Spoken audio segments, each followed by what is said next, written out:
Morning, everybody. I'm going to call the meeting to order. Please, if you're able, rise and join me for the Pledge of Allegiance.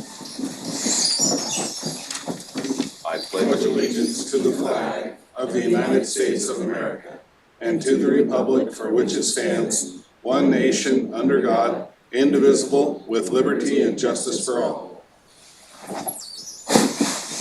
Good morning, everybody. Thank you. First item on the agenda today is a bid opening. I'd like to invite our Public Works Director, Scott Adams, to give us a little overview on it, and then we'll go right into the bid opening. You can start right there. Good morning, Commissioners. Scott Adams, Public Works.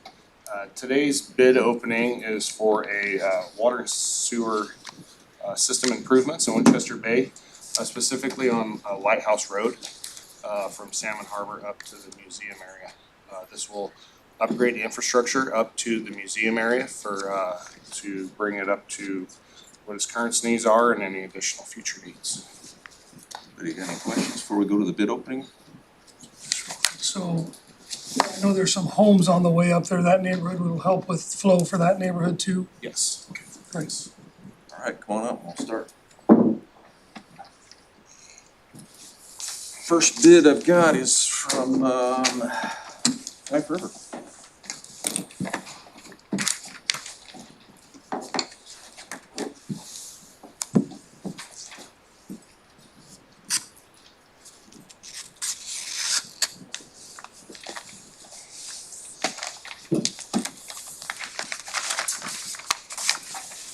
Thank you. Bid from LTM Inc., DBA Knife River Materials is $1,325,085. Okay, next one is from Pradar.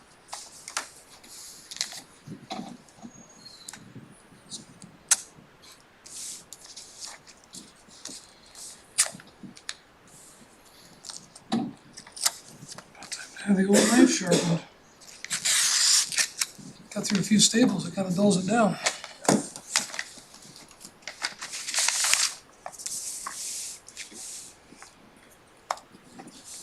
Bid from Cradar Enterprises Inc., $1,363,599.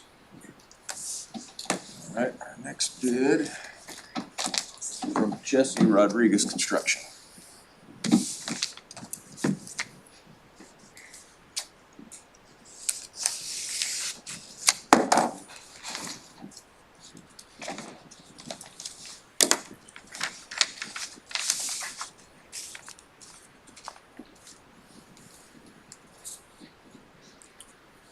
Bid from Jesse Rodriguez Construction LLC, $977,010.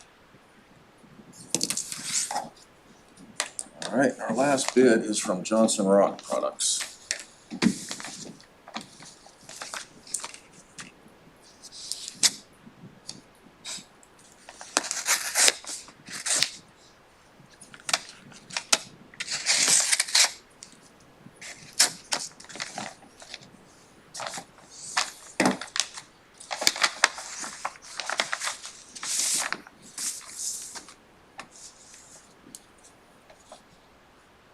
Bid proposal from Johnson Rock Products Inc. is $1,434,685. All right, I assume you'll go through those, report and come back to us and let us know. There's pretty good discrepancy there, so. Three of them are really close and one of them Yeah, ways so away. check that out and let us know, okay? Get back to you. All right, appreciate it. We've got other agenda items, so hang around. The next item on the agenda is our consent agenda. There's some routine items on there, some reappointments and some extension of contracts, and I would move to approve the consent agenda. Well, second. A motion and a second. Any questions or comments? Seeing none, I'll call for question. Commissioner Boyce? Aye. Commissioner Freeman? Aye. Chair votes aye and the motion passes. Next item on the agenda is citizens' questions and comments on our agenda items. Do you have any questions or comments on the agenda? Yes, Please state your name for the record and which item you're wanting to comment on. Okay, my name is Samantha Frost, and I'm wanting to comment on item number 4. All right. Okay, so if I have this right, we, the taxpayers, are paying for more machines so that certain people can vote online. Is this an online voting system? We'll have the questions answered when the item's handled, so We'll just let everybody go. just ask the through this. questions and they'll get answered when. Okay, here, today? Okay. Who is the contractor? How much money per year? Who is the customer? Are you aware that this contract reads as if the contractor has zero responsibility for election crimes that are committed? What is a ballot remake station? What does this do that the current system does not? Do you realize that, the arrests and fraud with Smartmatic and Dominion? I mean, do you guys have any idea of what's going on there? What happens with these systems when you install them? When President Trump creates an executive order via national security emergency based on foreign interference in elections and seizes all these machines or critical infrastructure of our elections, what happens? We foot the bill, right? So if he takes these machines, okay? Another thing is that I noticed that the county clerk's office is under reconstruction. I didn't see anything in the item agenda on the reconstruction in previous meetings. When was this approved? Are we, the taxpayers, footing the bill? And there are lawsuits going on right now, currently, with the county clerk, where in some parts discovery has been ordered. So is all the evidence from all the elections, is that being, what happened to that? What happened to all the evidence? Is that being preserved? And how so? Where is it going? Is it staying here in this facility? Is it going to the Secretary of State? Where is it being held? Where is it being stored? The county clerk's office needs to be carefully managed, as all information needs to be retained. So, and you're saying that all these questions will be answered in this session today?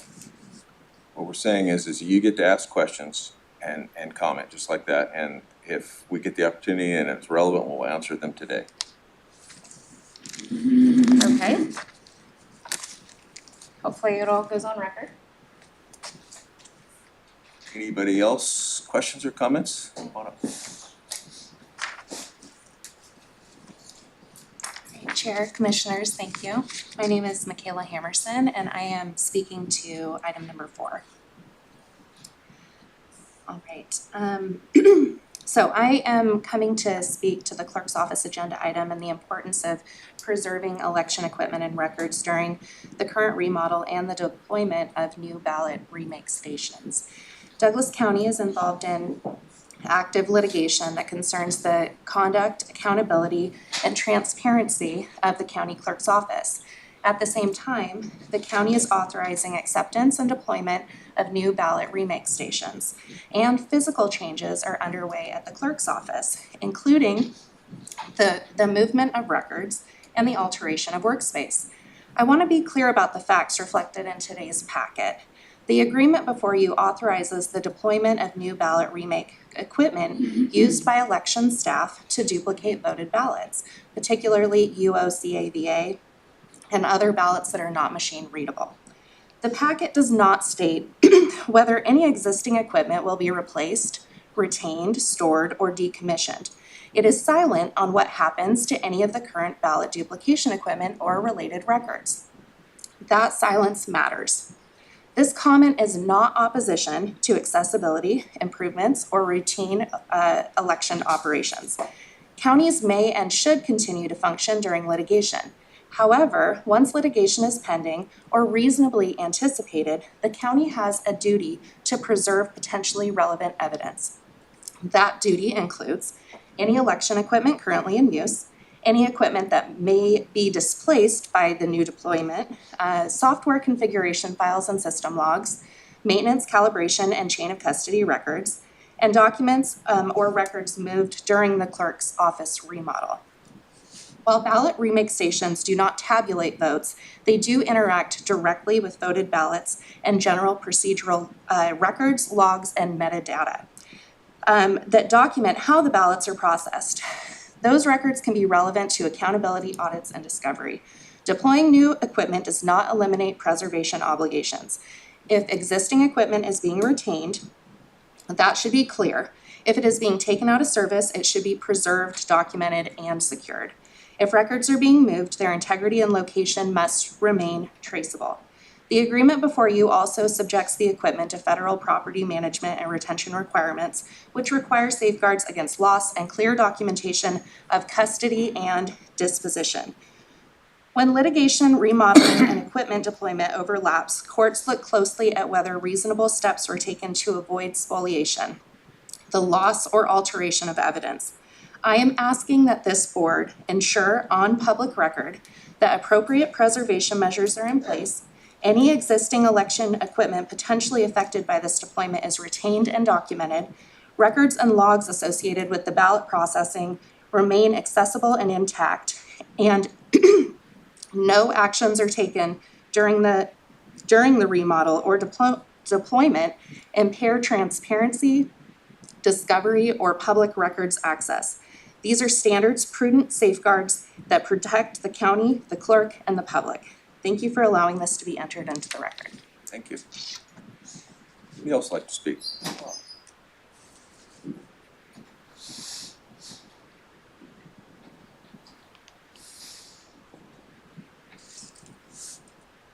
Jim Langston, Idlewild Park. First of all, I used to come in here, we had microphones and speakers.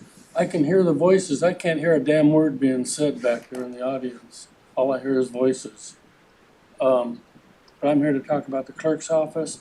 Why do we need bulletproof glass at the clerk's office, that expense? Why do you need the expense of remodeling it when we're all talking about budget problems, not enough money? It seems like a big waste of time and effort and money. And bulletproof glass, why don't you guys have bulletproof glass? Why doesn't my bank have bulletproof glass? We don't need a clerk's office with bulletproof glass. Unnecessary expense. Thank you. Anybody else like to?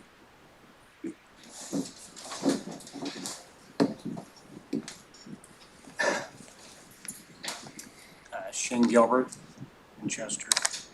Mine's on number 4-2, the county clerk's office. I just want to know who approved the work to be done on it.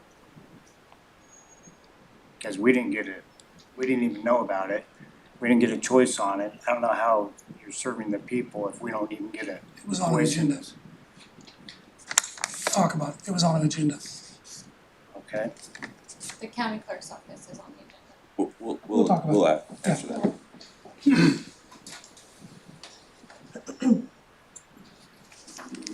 Is there any other questions or comments? But online. Okay, I'm gonna move on to item number 4. It's a clerk's item, and I invite up the county clerk. He's got plenty to say, I'm sure. Good morning, Commissioners. My name's Dan Loomis, Douglas County Clerk. Before you, we have an intergovernmental agreement, EL 0424-26, between Douglas County and the state of Oregon, acting by and through the Secretary of State for ballot remake stations. This includes deploying digital remake kits to improve military and overseas ballot processing accuracy, speed, transparency, and to provide improved county access. The state covers the cost of equipment setup and training and up to $2,500 in upgrades, which we did take advantage of.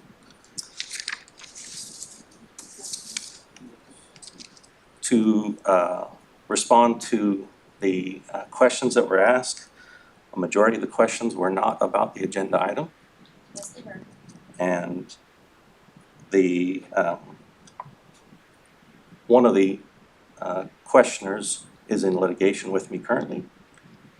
And so the remake stations basically print ballots.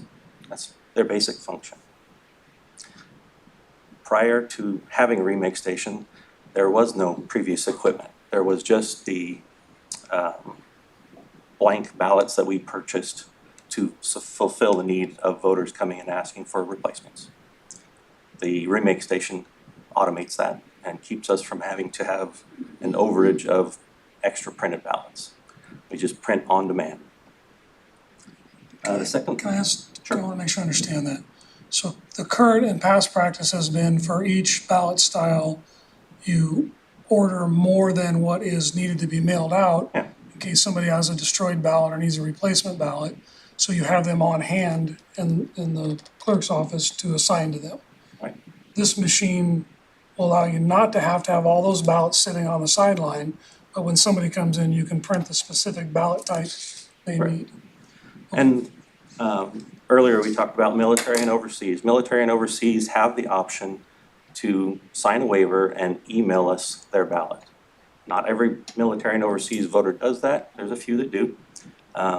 And those that do, we have to take that emailed ballot and transcribe that contents or their intended votes onto a blank ballot, and that's the one that goes through the machine. This automates that process. But that's current process is that they can email and you guys do it, okay? Yeah. So no equipment is being replaced. It's being added. So can I add some information just for clarity's sake? I don't know if everyone is aware that on any given election, there may be, you tell me, I'm guessing 100 different ballot versions, depending on, Upwards of 300 sometimes. okay, 300 different ballot versions, depending on where you live and what taxing districts are affected by your property and so on.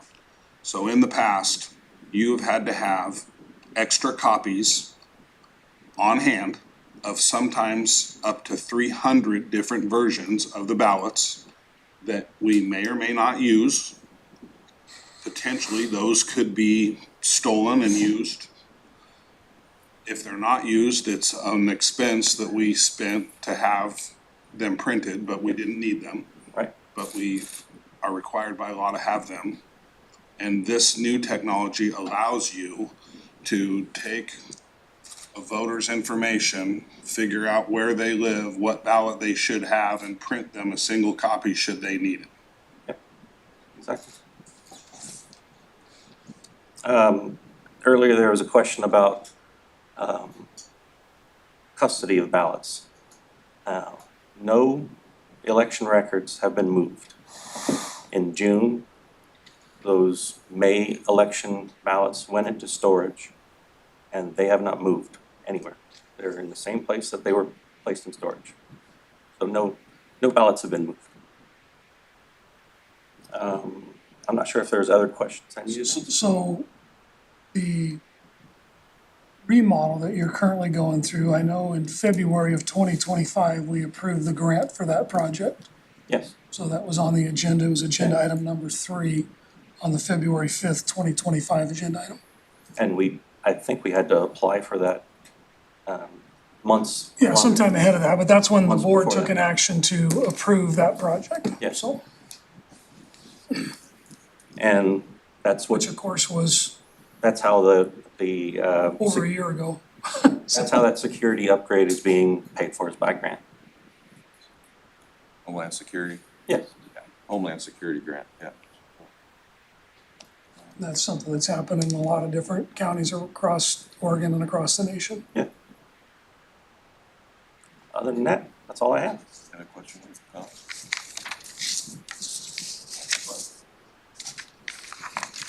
Motion. Move to approve the intergovernmental agreement. Second? We have a motion and a second. Any more questions or comments? Mr. Boyce? Aye. Mr. Freeman? Aye. Chair votes aye and the motion passes. Thank you, Dan. Thank you. Item number 5 is a Public Works Department item. Light up our Public Works Director, Scott Adams.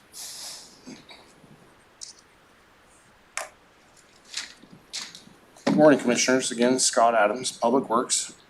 Item number 5 is a contract between Douglas County and Peterson Machinery to perform maintenance and repairs and services to county equipment as needed and on call. Term expires January 14th of 2027. Move to approve the contract. I'll second. Okay, we have a motion and a second. Any questions or comments? Seeing none, I'll call for the question. Commissioner Boyce? Aye. Commissioner Freeman? Aye. Chair votes aye and motion passes. Next item is also a Public Works Department item. Again, Scott Adams, Public Works. Item number 6 is a contract between Douglas County and Mars Construction to provide miscellaneous road maintenance on an on-call and as-needed basis. This expiration date of this contract is February 2nd of 2027. Move to approve contract. I'll second that. Got a motion and a second on the contract. Questions or comments? Seeing none, I'll ask the question. Commissioner Boyce? Aye. Commissioner Freeman? Aye. Chair votes aye and motion passes. Item number 7 is also Public Works.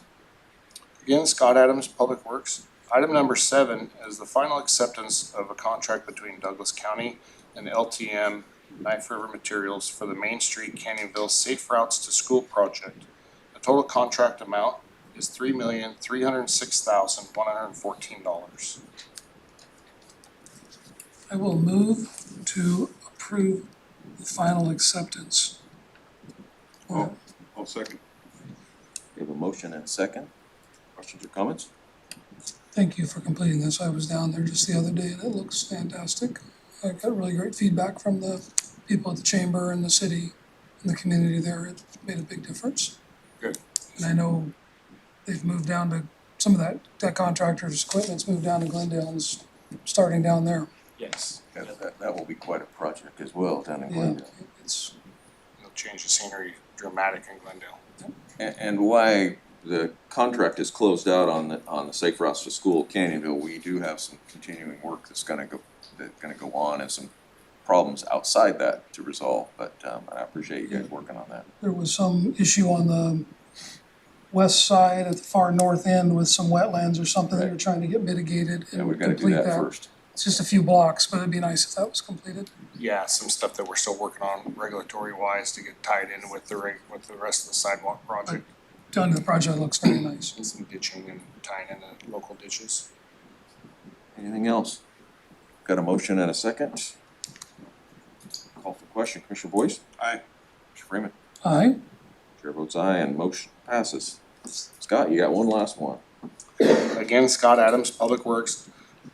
Item number 8 is the final acceptance of a contract between Douglas County and Cascade Civil Corp for the Hinkle Creek Bridge project. Total contract amount is $2,350,425. Move to approve the final acceptance order. I'll second that. Motion and a second. Questions or comments? Good question for you, Scott. Can you tell everybody, this was a group of 4 bridges that we were going to do. Where are we at on the other 3? So McCullough Creek is pretty much done. We'll be closing that out here soon. There's still some line establishment and cleanup material on that. The other 2 bridges, I'll have to come back to you with a report on. Okay. Yeah, I'd like Not to familiar with kind of have, we haven't talked about those in a while, and Yeah. it's been quite some time ago, as a lot of our items are, we do something and it's, takes a couple years before we actually do the work, and But actually, probably, we have a bunch of bridges in play right now in design and finishing up construction. I can probably give a better report on all of be them. good. We'll That'd be nice, yeah. same work here, we'll do that. Thank you. Definitely. Thank you for that. Okay. Sure. Better call for the question on that. Commissioner Boyce? Aye. Commissioner Freeman? Aye. Chair votes aye, motion passes. Next item on the agenda is commissioner comments. Anything down that way? Just a quick comment, and I said something similar to this when I spoke at the Charlie Kirk event. And really, it's around social media. There's this proliferation of information that is being sent out on social media that's factually incorrect. And it's really hard to decipher what's true and what's not true. as AI is coming more involved in everything that we do, and people's willingness just to say or believe anything they read is becoming more problematic. This is something I taught my kids, and it's probably something good for all of us to remember. If you repeat a lie, it makes you a liar. If you post something on your social media that is untrue, it makes you a liar. So be careful with what you say and do. We live in a society that requires people to be involved. We want people to be involved, but it also requires facts and people to have the right information. So I appreciate the opportunity to talk about that a little bit. So, got, one last thing for me, I wanted to talk about, I'm saddened to talk about the passing of John Dunn. John Dunn was quite a figure in our community. I'll just gonna read a little bit of stuff we put together on what he's done. You know, I've been friends with him for years and I didn't know he did this much stuff, so, John selflessly served our community for many years in numerous leadership roles, including Roseburg City Council member, Roseburg Mayor for 4 years, Roseburg Urban Authority Board member for 43 years, and Douglas County Fair Board member for 24 years. Among his accomplishments, John received Outstanding Special District Service Award from the Special District Association of Oregon 2023, and in recognition of his instrumental role in keeping Roseburg's water clean and safe. He was also honored as Roseburg's first citizen in 1998 by Roseburg Area Chamber of Commerce. As a steadfast and tireless supporter of the Douglas County Fair Complex, John was dedicated to volunteering and assisting wherever he was needed. While he served on the Douglas County Fair Board for over 2 decades, his commitment to the fairgrounds spanned more than 40 years, leaving a lasting legacy of service and generosity. He will be greatly missed by many in our community. I can't remember a fair going out and not standing and visiting with him. He was there all day, every day Yeah. at the fair trying to help. It's quite a fixture. Yep. With that, I'm gonna adjourn the meeting. Thank you all for coming.